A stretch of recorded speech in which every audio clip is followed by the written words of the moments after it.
بخاری صاحب آپ لاہور میں ہیں، لاہور میں یہ کے قریب یہ واقعہ ہوا، تھوڑا ہمیں بتائیے گا کیا کہیں گے آپ جڑاوالا کے بارے میں؟ بہت شکریہ آپ کا نسیم. پہلی بات تو یہ کہ انتہائی اندوہناک واقعہ نہیں بلکہ سانحہ ہے، اور اس کے ہونے کی بہت ساری دیگر وجوہات ہو سکتی ہیں، لیکن جو میرے نزدیک اس کی سب سے بڑی وجہ یہ ہے کہ جن لوگوں نے اس سے پہلے اس قسم کی کوشش کی یا اس قسم کی جسارت کی یا اس قسم کی یعنی جرم کیا، ان کو چونکہ ہم نے اسکاٹ فری جانے دیا، کسی کو کوئی ایسی سزا نہیں دی کہ وہ عبرت حاصل کر سکیں لوگ اس کو دیکھ کے.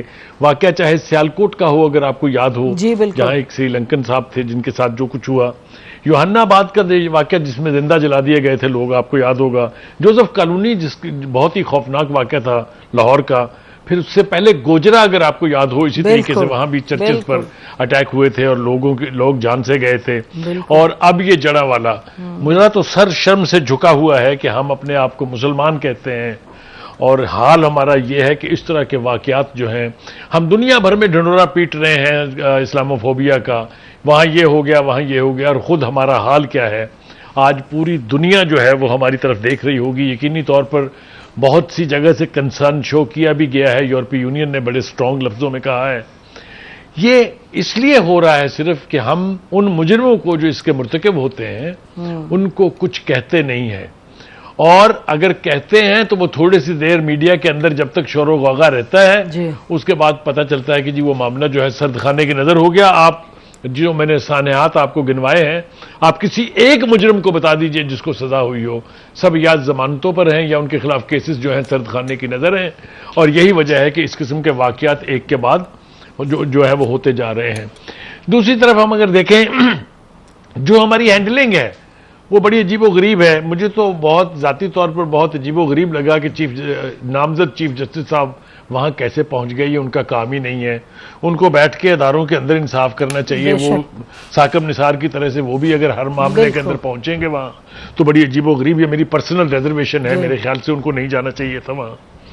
تو ہم نا دوسروں کا کام بہت بہتر سمجھتے ہیں. ہمیں اپنا کام پتہ آتا ہے یا نہیں آتا ہے، لیکن ہم نے دوسروں کے کام میں رموز سلطنت چلانے کا شوق کبھی ہمارے جنرلوں کو اٹھ جاتا ہے، کبھی ہمارے ججز کو آ جاتا ہے. یہ ایک عجیب و غریب قسم کا یعنی صورتحال ہے جس سے ہم دوچار ہیں. اللہ کرے کہ یہ بیٹر سینس پرویلز اور ہم اپنا کام کرنا شروع کر دیں.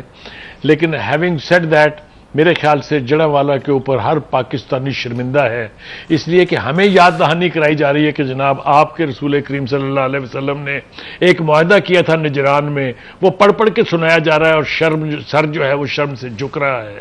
ہم قائد اعظم کی مثال دیتے ہیں کہ جناب انہوں نے کہا تھا کہ جی اقلیتیں جو ہیں ان کا تحفظ کرنا ہے، جھنڈے میں سفید رنگ ہے ہمارے. یہ سب کچھ کے باوجود جو کچھ ہم کر رہے ہیں کیا ہم کسی کو جواب دہ ہیں یا نہیں ہیں؟ کیا ہم اس کو یقینی بنائیں گے کہ نہیں کہ اس قسم کے واقعات دوبارہ نہ ہوں؟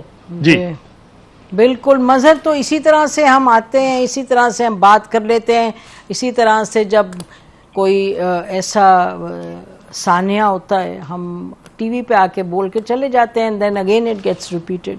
ایسے ہی ہے نا جی نسیم؟ یہ جو واقعات ہیں، جب بھی اس طرح کا کوئی واقعہ ہوتا ہے تو مجھے اپنے اسکول کا زمانہ یاد آ جاتا ہے. میں حیدرآباد میں سینٹ بوناوینچر اسکول ہوا کرتا تھا، اور یہ میں بات کر رہا ہوں لیٹ 60s کی، اور اس اسکول پہ اکثر اٹیک ہو جایا کرتا تھا. اور اٹیک ظاہر ہے آتے تھے، کوئی پروٹیسٹ ہو رہا ہوتا تھا تو وہ اسکول خاص ٹارگٹ ہوتا تھا. اور وہ اسکول ٹارگٹ اس لیے ہوتا تھا کہ اس کے اندر ایک چرچ تھا، وہ چرچ ٹارگٹ ہوتا تھا. اور ہم تو ظاہر ہے اس زمانے میں بچے تھے تو ہمارے لیے تو ایک وہ تھا کہ اسکول کی چھٹی ہو جاتی تھی فوری طور پہ. لیکن یہ وہ چیز ہے جو کوئی بڑی ضرور ہے، لیکن یہ وہ چیز ہے جو ہمیں شروع سے ہی دیکھتے آ رہے ہیں. تو اب یہ دیکھنا پڑے گا اور یہ اسیس کرنا پڑے گا کہ ہم سے غلطی کہاں ہوئی ہے. ہم نے کوئی ڈائریکشن اپنی سیٹ ہی نہیں کی. ہم نے اتنی زیادہ چیزوں کو پھیلا دیا ہے، اور جو ہم نے سسٹم ایوالو کیا ہے اس سسٹم سے صرف ایکسٹریمزم بڑا ہے. ہم نے ایکسٹریمزم کو ختم کرنے کی، آپ کسی کو پکڑ لیں، اس کو سزا دے دیں، اس سے ایشو سالو نہیں ہوگا. اس لیے کہ جو مائنڈ سیٹ ہے اوور آل، آپ دیکھ لیں، آپ یہ اس طرح کے واقعات دیکھ لیں، آپ سیکٹیرین واقعات دیکھ لیں، آپ ان میں ہمیں 70s 80s 90s ہمیں صرف اضافہ ہوتا ہوا نظر آیا. ہم نے یہ نہیں دیکھا کہ چیزیں ختم ہوئی ہیں، کم ہوئی ہیں، ختم ہوئی ہیں، لیکن ہم نے اضافہ ہی دیکھا ہے. تو وہ جو جالب کا مصرع ہے کہ قائد اعظم دیکھ رہے ہو اپنا پاکستان، وہ یہاں بالکل لاگو ہوتا ہے. ہم نے اپنی نہ مائنورٹیز کو تحفظ دیا نہ میجورٹی کو تحفظ دیا. ہم نے ایک ایسے ماحول میں اپنا نظام جو بنایا کہ جہاں ہم نے صرف ڈیوائڈ کیا سوسائٹی کو. ہم نے ریلیجسلی ڈیوائڈ کیا، ہم نے تفریقوں میں ڈیوائڈ کیا، ہم نے لسان میں ڈیوائڈ کیا. اسی لیے سب اپنی کمیونٹی میں جو ہے وہ اپنے آپ کو فیل کرتے. No one consider himself as a Pakistani. یہاں یہی سب سے بڑا پرابلم یہی رہا. اس میں سب کہتے ضرور ہیں، لیکن اگر آپ دیکھیں تو جو ہمارا پولیٹیکل سسٹم ہے وہ بھی ایک مائنڈ سیٹ کو ریفلیکٹ کرتا ہے. ہم نے جس سسٹم میں ایوالو کیا ہے وہ بھی، تو ہم ایک ڈیوائیڈڈ سوسائٹی ہیں. اس ڈیوائیڈڈ سوسائٹی کے یہ فال آؤٹس ہیں، یہ فال آؤٹس پھیل گئے ہیں. اب یہ گلوبلی ہو گئے ہیں. یہ چیزیں آج یہاں کی نہیں ہیں، گلوبلی فنومینا ہو گیا ہے. ہم سازشیں تلاش کرتے رہیں، کچھ بھی یہ نہ سازش ہے، نہ یہ کوئی بیرونی سازش ہے، نہ یہ ایک وہ مائنڈ سیٹ ہے جو ریفلیکٹ کر رہا ہے. اور اس مائنڈ سیٹ کو ہم ختم کرنے کو تیار نہیں ہے، بڑھاوا دیتے ہیں. ہم ایسے گروپ ایسے جتھے بناتے ہیں جس کی بنیاد جو ہے غیر ریاستی عناصر ریاست سے زیادہ طاقتور بنا دی ہیں ہم نے. جی مالک، تو کیا کریں؟ یہ آپ نے سنا دونوں ہمارے دوستوں سے، آپ کیا کہیں گے اس پہ؟ تو اس سے نکلنے کا راستہ کیا؟ راستہ اب دیکھیں بڑا آسان ہے.